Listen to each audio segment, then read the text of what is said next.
어스틴 주님의 교회 매일 말씀 묵상에 오신 여러분들을 환영합니다. 하나님 말씀과 함께 행복한 날 되십시오. 안녕하세요 성도 여러분, 2월 20일 화요일 말씀 묵상 시작하도록 하겠습니다. 오늘 함께 묵상할 말씀은요, 마가복음 15장 29절에서 32절까지의 말씀입니다. 다 함께 읽겠습니다. 지나가던 자들은 자기 머리를 흔들며 예수를 모욕하여 이르되, 아하, 성전을 헐고 사흘에 짓는 자는 자여, 내가 너를 구원하여 십자가에서 내려오라 하고, 그와 같이 대제사장들도 서기관들과 함께 희롱하며 서로 말하되, 그가 남은 구원하였으되 자기는 구원할 수 없도다. 이스라엘의 왕 그리스도가 지금 십자가에서 내려와 우리가 보고 믿게 할지어다 하며 함께 십자가 못 박힌 자들도 예수를 욕하더라. 아멘. 아마존 강에 보시면요, 피라냐라는 생선이 살고 있습니다. 우리는 이 영화나 그것과 비슷한 이 매체들을 통해서 이 피라냐가 있는 강가로 사람이 들어가기만 하면 이 피라냐들이 날카로운 이빨을 통해서 사람을 물어뜯는 것으로 흔히들 알고 있습니다. 그런데 사실 팔이, 발이 혹은 몸이 강에 들어가게 돼도요, 피라냐들은요 달라들지 않습니다. 우리가 흔히 상상하는 것처럼 몸이 이 강에 빠지기만 하면 순식간에 뼈로 변하는 그러한 일은 일어나지 않는다라는 것입니다. 그런데요, 그렇게 달라들지 않는 피라냐들도요, 득달같이 달려드는 순간이 있습니다. 그때가 언제냐? 피 냄새가 날 때. 그 대상이 피를 흘리고 있을 때는요, 득달같이 달라들기 시작합니다. 무슨 말이냐? 피라냐들은요, 대상이 제일 약할 때, 제일 어려울 때, 힘겨울 때, 아니 피를 흘릴 때 득달같이 악랄하게 물어 뜯는다라는 것입니다.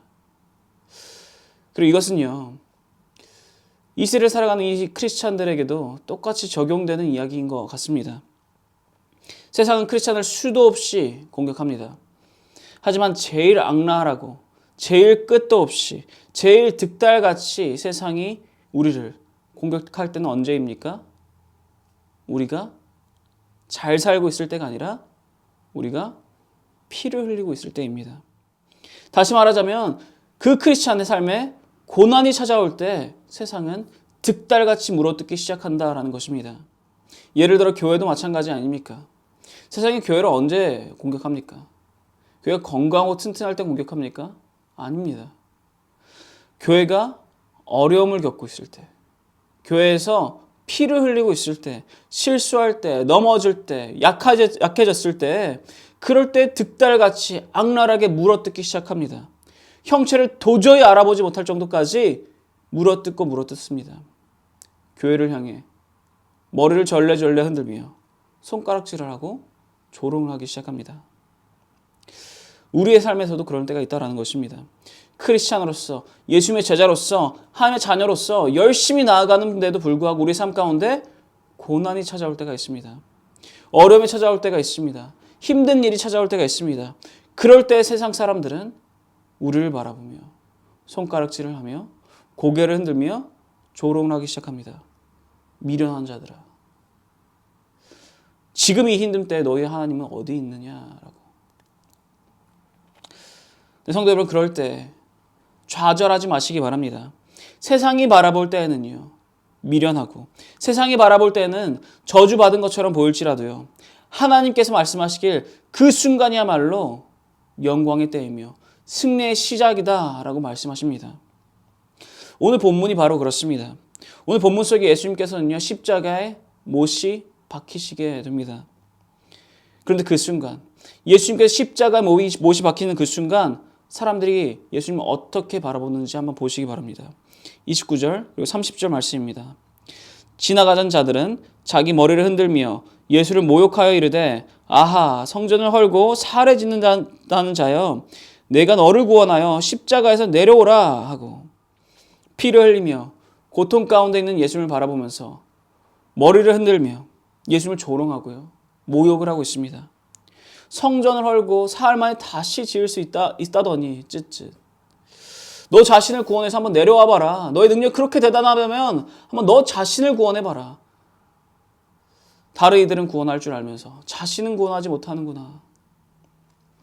예수님께서 수백 명, 수천 명을 앞에서 기적을 보이실 때, 병든 자를 고치시고 배고픈 자들을 배불리 먹이실 때, 아니 죽은 자도 살리실 때, 그때는 감히 아무도 예수님께 이러한 모습을 보일 수 없었습니다. 뒤에서 씩씩대는 것 외에는 감히 예수님 앞으로 나와 이러한 모습 보일 수 없었습니다. 그런데 예수님께 피를 흘리기 시작하시자, 예수님께 고통 가운데 고난 가운데 놓이시게 되자 어떻게 됩니까? 물어뜯기 시작합니다. 피란 아들처럼 피 냄새를 맡은 그 피를 쫓아 나오는 그 피란 아들처럼 물어뜯기 시작합니다. 그렇게 예수님을 조롱하고요. 그리고 예수님을 모욕한다라는 것입니다.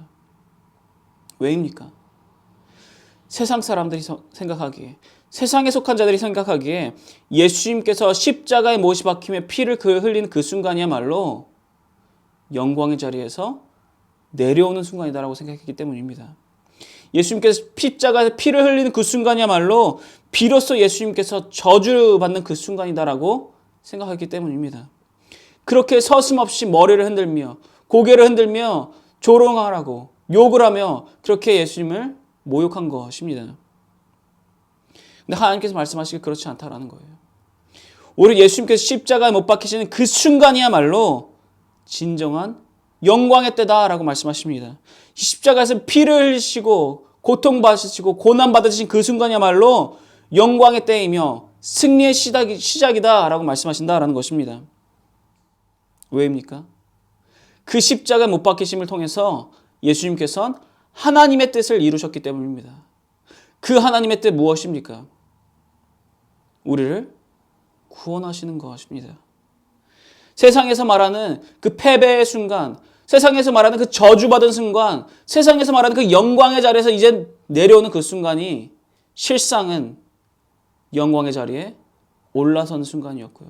실상은 진정한 승리의 시작이었다라는 것입니다. 예수를 믿는 모든 자들을 영원한 죽음에서 생명으로 옮기시는 때이고요. 죽음에서 부활하시는 승리의 때였습니다. 패배와 굴욕과 저주의 상징이었던 그 십자가가 그 순간부터 영광과 승리의 상징으로 변화되는 그 순간이었습니다. 사랑하는 성도 여러분, 세상은 끊임없이 하나님의 자녀로서 온전하고 올바르게 살아가는 우리에게 속삭일 것입니다.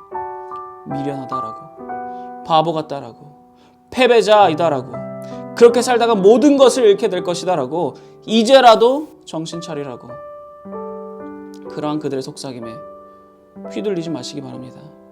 크리스천 살아가면서요, 분명 어려운 일 당하게 될 수도 있습니다. 우리의 삶에는요, 고통이 있을 수 있을 것입니다. 고난도 있을 것입니다. 많은 순간 우리는 손해를 보아야 될 것이고요. 많은 순간 우리는 비효율을 선택해야 될 것입니다. 많은 순간 우리는 피를 흘려야만 할 것입니다.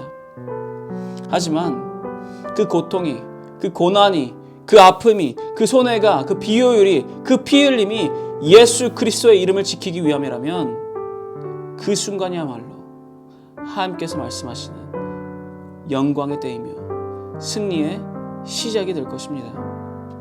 예수님의 십자가에 못 박히심이 영광의 때이며 승리의 시작이었던 것처럼 우리의 고난의 순간 또한 하나님께서 영광으로 승리로 이끌어 주실 것입니다. 그것을 믿으시기 바랍니다.